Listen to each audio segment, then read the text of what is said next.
Vlog sa may Bacoor na. Para hindi naman tayo paulit-ulit ng daanan. Although kahit na paulit-ulit pa rin kasi isang lugar na naman ang pinupuntahan ko eh. Iba-ibang RDO lang pero BIR pa rin. Pinupuntahan ko, no? For today's vlog, magpapa-penalty lang po tayo sa RDO 31. So, kung makakalusot, di salamat. Kung di makakalusot, papa-penalty tayo. Yun na, kaya hindi ako masyado nagmamadali kasi alam ko naman na wala kaming gagawin na matino rito sa RDO na to kundi magpa-sermon. Pero kasalanan to ng kliyente hindi ko to kasalanan Ganito kasi ang backstory nito mga ka-FBS, no? So, siya kasi ay bago ako nag-umpisa sa page, client ko na siya for the past, I think, for the past 7 years. 7 years ko na siyang hawak dyan sa Maynila. Siya na lang talaga yung kliyente ko naiwan sa Maynila. So, akala ko nga bibitawan na rin ako nito eh. Dahil nga mahina daw ang bentahan ng ginto ngayon. Pero yun nga, awa naman ng Diyos, ako pa rin ang pinagkakatiwalaan niya. So wala pang pili sa bookkeeping services at nagtatrabaho pa ako sa isang malaking gold stand noon. Is ni-repair sa kinausap ako nito sa pwesto. Basta dati akong nagbo-bookkeeping doon sa ngayon malaki na sila, sa big corporation na sila ngayon at marami na silang branches. So minsan suot ko yung t-shirt na binigay sa akin ni boss. So to make the story short, halos parang 3 taon na ako doon sa gold stand na yon, naging client ko yon. So parang mga 7 years na ata. 2019 ang alam kong naging kliyente ko yun 2019. So parang 2025. So kayo na lang bahala magbilang. So ganun na kami katagal. Dati hindi pa uso yung ng BIR na pay anywhere. So wala pang ganun. Ngayon kasi ako kasi noong 2018 nag-a-apply na talaga ako ng Land Bank para sa payment, yung savings account. Kasi mahirap makakuha ng savings account sa Land Bank So na-approve ako 2022. Kasi nga na subjected to pandemic kasi yung application ko, kaya 2022 na ako na-approve.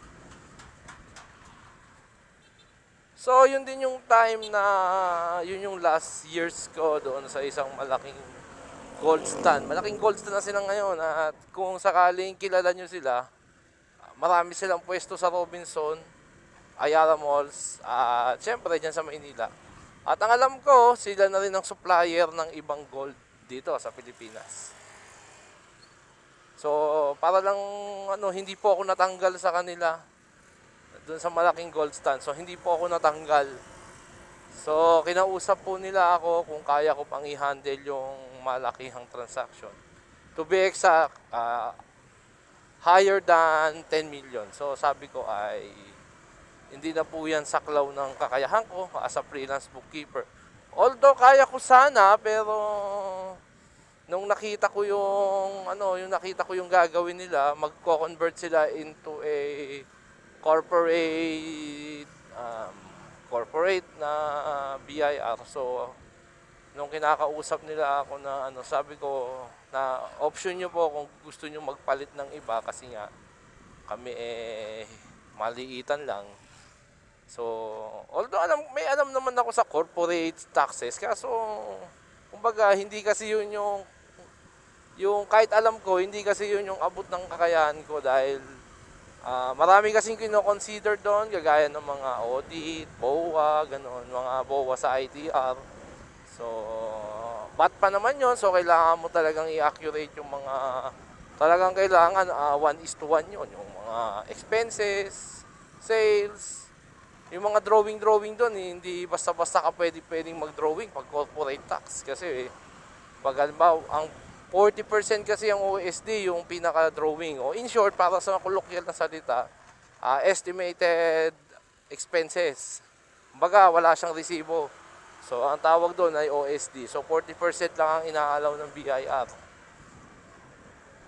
So, tama nyo na lang ako sa comment section kung ganun yun. So, yun yung para sa corporate tax. Pero talagang dahil pag batch yun, 1:1 yun. So, kung may resibo ka na ganito, dapat ibabangga mo siya resibo. So, kailangan mo mag-collect ng mas maraming input, mas possible. Kasi, mas maraming output pala kaysa input. Kasi input, ikaw yun eh. So, yung output is yung mga expenses na. Bawa, ganito kasi yun, para sa simple. Kung bumili ka ng 100,000, dapat bat din yun para makuha mo yung 12% ng 100,000. Kung nakapagbenta ka naman ng 150,000, so ikaw naman ang magbibigay ng 12% doon sa binilhan mo. So, ganun po tumatakbo ang bat. Mali naman ang banking nun. So, yun ganun nga siya. So, ngayon, ang nangyari nga dito, meron kasi silang bookkeeper sa probinsya nila. So, sa Iligan. Ako kasi may hawak ng main dito sa Maynila eh. So, ang nangyari doon sa Maynila, nag-apply lang sila nang hindi sila nakipag-coordinate sa akin. Ang nangyari, nung sinabi na sa akin, wala silang resibo, is 1 year ago na. So, sabi ko doon sa mayari, mapipenalty ko kayo ng 1 or 11, o depende sa BIR. Yun lang kasi yung estimate ko, 1 or 11. So, ang nangyari, asikasuhin natin para malaman natin kung magkano yung penalty. So, sana 1,000 lang para pwede nang bayaran mamayang gabi. So, ganun po. Kasi kung hindi mabayaran mamayang gabi, baka tumaas pa yun. So, ganun lang naman kasimple yun eh. So, kapag okay siya, kailangan next week may lakad na, may pasa na yung 1,000 para hindi na tayo magkalimutan. Ganun kasi sa BIR eh. Pag pumayag sila ng 1,000, kailangan bayaran mo agad. Tapos kailangan i-apply mo agad. Kasi pag hindi mo na i-apply agad yun within, bawa sinabi nila within 1 week, tataas ang penalty nun. Yun yung ating problema sa ngayon. So, samahan nyo ako munang bumiyahe ng RDO 31 at dito tayo dumaan sa shortcut sa expressway ng mga motor dito sa may gilid ng NGCP. Mamaya, balikan ko kayo. Mabiyahe muna ako. Okay, maraming salamat at so, malapit na kami sa RDO 31.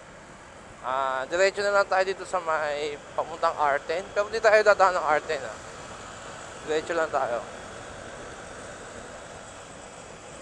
So, ngayon ay alas 4:16 na. At malalaman natin, medyo papagalitan na ako niyan kasi medyo hapon na tayo. Pero hindi naman kasi ako mag-a-apply eventually. Magpapa-penalty lang talaga ako. Hindi ko masyadong inagahan. Kakanan lang naman tayo rito, tapos pagdating natin sa building, hanap tayo ng parking, and then, yun, pasok tayo sa loob.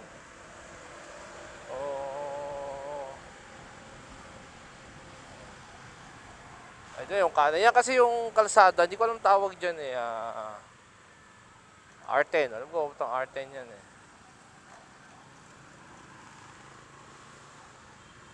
Kakanan tayo. Tapos, may update ko kayo pag nandun na kami sa may mismong building. So, maraming salamat. Ito yung Comelec pala. Ayan, yung Comelec, yung main office. Mamaya na uli. Let's go! Baka kasi nailipat. Tapos,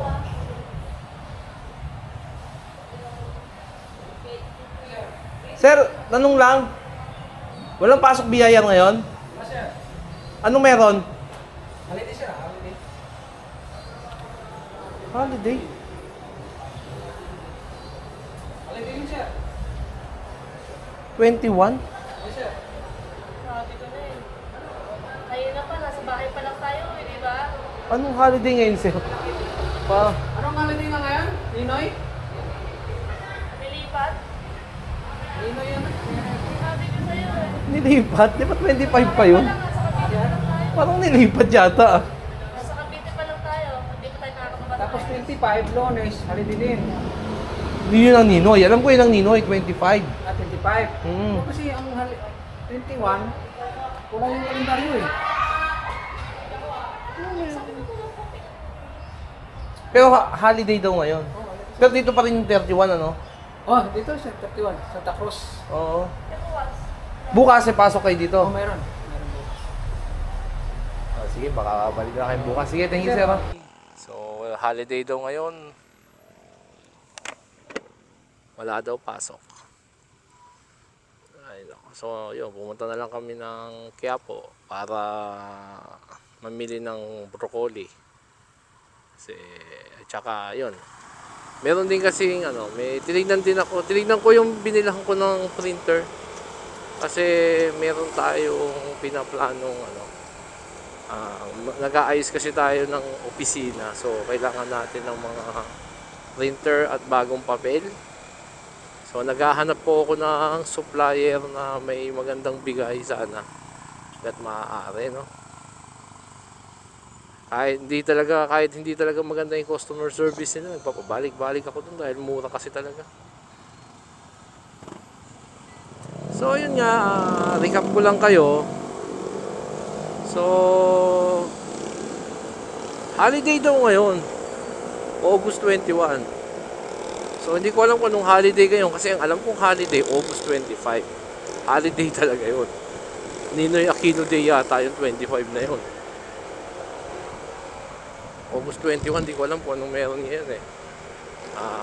Siguro ilalagay ko na lang, iaano ko na lang dyan sa video kung anong meron ngayong August 21. Bakit bakit wala.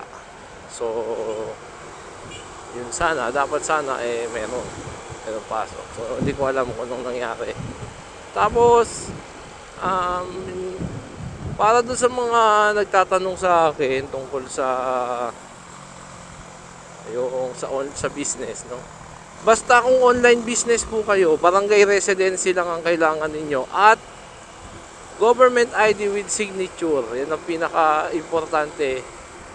Tapos sunod na kailangan din is yung DTI. So, babiyahin na muna kami papunta ng Cavite, pauwi na. So, mamaya ako uli mag-update sa inyo kapag nasa Cavite na kami o kahit malapit na sa Cavite. Siguro sa Las Piñas siguro baka mag-open ako.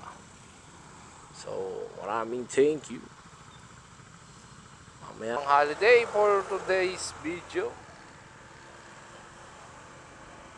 So, nagkaroon kasi ng glitches, ano. Ang alam ko talaga, walang pasok ngayon yung pamangkin ko kasi nga, seminar ng mga teacher daw. So, ang alam ko talaga, walang pasok. Kaya, akala ko naman, sa school level lang yung walang pasok. Yung pala, holiday nationwide pala yun. Kaya pala nagka-seminar yung ganda ng domino. So, ang ganda, parang, ang ganda naman. So, balik tayo sa pinag-uusapan natin, ano. Dream bike ko kasi yan, yung Dominar. So, balik tayo sa pinag-uusapan natin, no. So, ang nagkamali ako dito, dapat chinek ko muna kung holiday. Hindi ako nag-check ng holiday na naman dahil lang iniisip ko, wala nga. So, dito ko natatapusin yung video, no? At namasyal na lang kami dahil wala nang kami nakuha ng trabaho. Sa mabad trip kahit di punta ko na lang ng black market at mamasyal. So, sa mga kailangan po ng business registration, any business concern ninyo, so, wag po kayong matakot na kontakin po ako sa mga number na to at sa mismong page ko. Wag po kayong matakot, libre lang po ang magtanong. At kung sakaling kayo nahihiya, wag po kayong mahiya dahil ang kausap nyo ay hindi po marunong mahiya sa mga business problems ninyo. So, lagi ko po sinasabi sa inyo na peace out, manalangin bago tayo magmaneho. At manalangin tayo, syempre, bago natin umpisa ng ating mga negosyo. Kahit anong galing natin sa pag-handle ng negosyo, kung hindi tayo sasamahan ng Diyos, ay wala pong mangyayari dyan. Kaya, bago natin umpisa ng negosyo, make sure na nakapanalangin tayo at sana ay gabayan ng ating mga maghapong mangyayari sa ating buhay.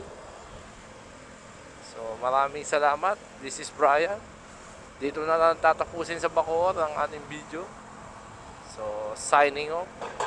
Goodbye.